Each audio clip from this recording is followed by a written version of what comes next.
I had a skiffle group which was mainly made up of school friends, and it wasn't very good, to be honest, but we just enjoyed ourselves.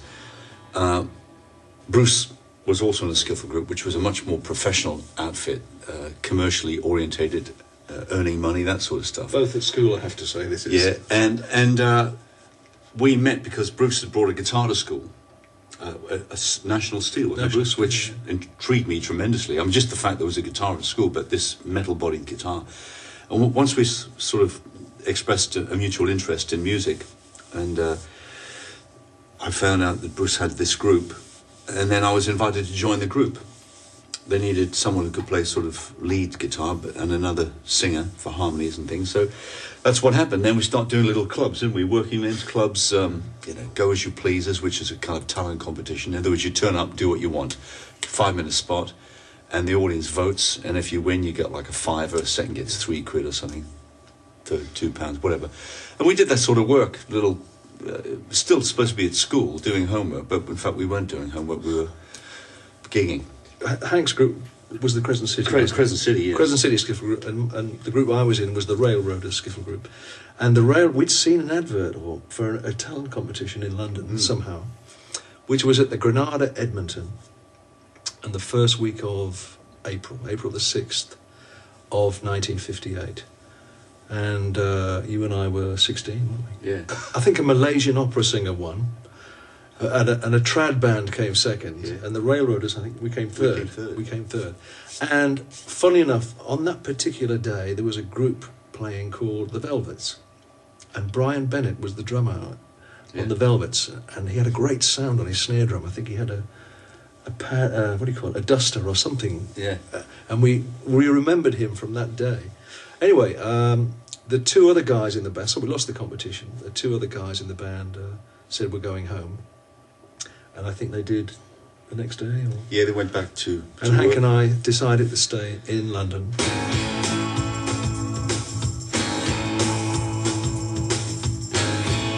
The Two Eyes, I guess, became famous in '56, really, with Tommy Steele. That's when I first heard of it. Tommy Steele had allegedly been discovered singing in this coffee bar. And, the great story about Tommy was that he was a seaman, he was on leave on the merchant ships, and he was singing down this little coffee bar. And a guy came up to him and said, "I'm going to make you a star, son." He said, "Well, you've got 2 weeks because I'm back on the boats in 2 weeks' time."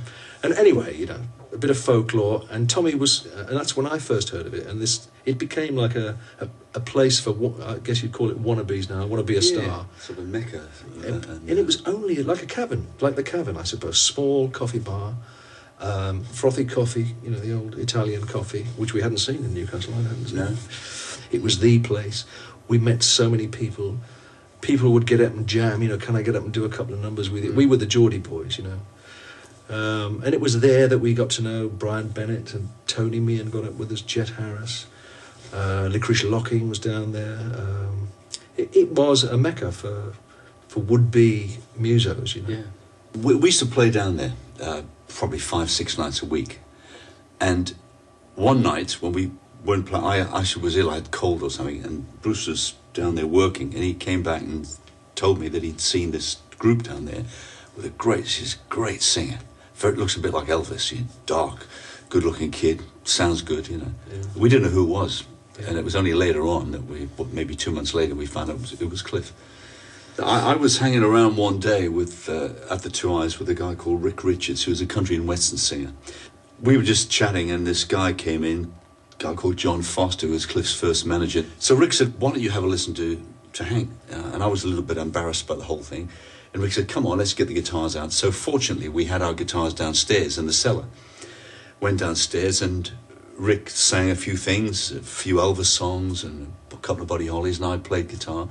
And John said, "That's great. If you want the job, you've got it." It was just a 2-week tour. So I said, "Do you need a rhythm guitarist?" He said, "Well, yeah, we do, actually." And so I recommended Bruce. And then John said, "Well, look, we're going to have a rehearsal in a couple of days' time at Cliff's parents' place, so we'll meet here at the Two Eyes on whatever day it was." And that was it. A couple of days later, we met Cliff, actually at the tailor's, just along from the Two Eyes, there was a tailor shop, and Cliff was being fitted for this famous pink jacket, which looked great, and it was quite outrageous at the time. And that's when we first met. We just had spots, didn't we? Yeah, we all had spots. I mean, we're just an acne team, you know. Pitbull kids. The first rehearsals we did with Cliff were in his parents' front room in Cheshunt. There was Bruce, Cliff, Terry Smart, our school friend of Cliff's on drums, Ian Samwell, who wrote Move It and a few of other Cliff's other early hits, on bass guitar, myself, and we just practiced in the front room. I think it was only doing 5 numbers or something.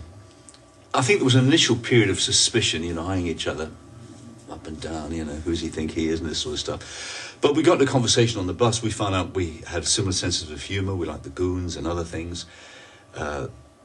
Bridget Bardot, Marilyn Monroe came to mind, you know, etc., and male film stars that we perhaps admired. So we very quickly found that we had quite a lot in common, plus music, of course. That was the important thing. We were on the same wavelength musically. And that was it.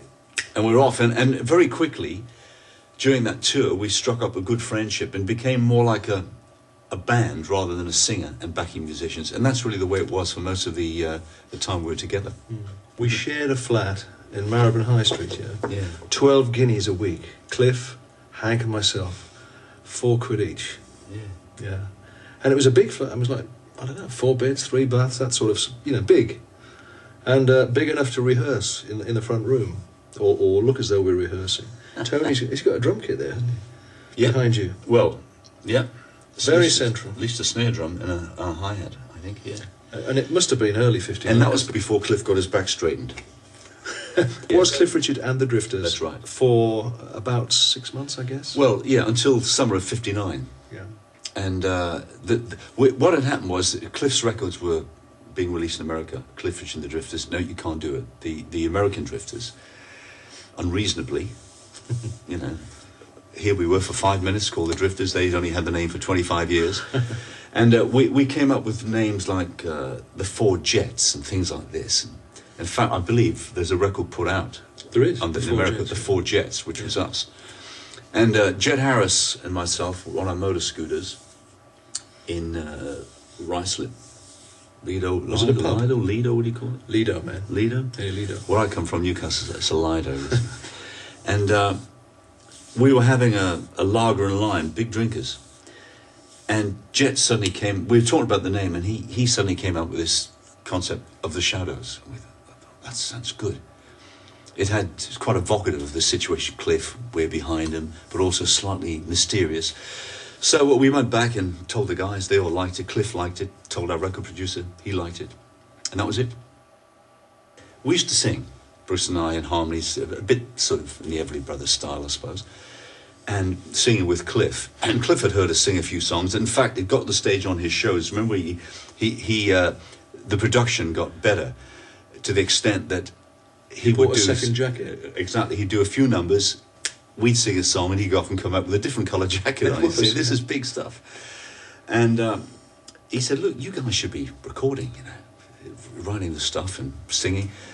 So he spoke to Norrie and said, "I think you should give them an audition." Norrie Paramore was already a famous band leader. He was a pianist to start with. Yeah. In Harry Gold's Pieces of Eight. So he was a pianist. Now, I'm trying to figure out how old Norrie would have been when we were 16, 17. Late 30s, probably. Yeah, on the way to Maybe 40, early maybe. 40s. So he felt like your dad. He felt like a much older man. We went to the office in Castle Street, was it Castle Yeah. Street? EMI office. Took guitars, amplifiers and a drum kit in this office. Norrie sat behind the desk. We set up And played. And we Can played. you imagine doing it now?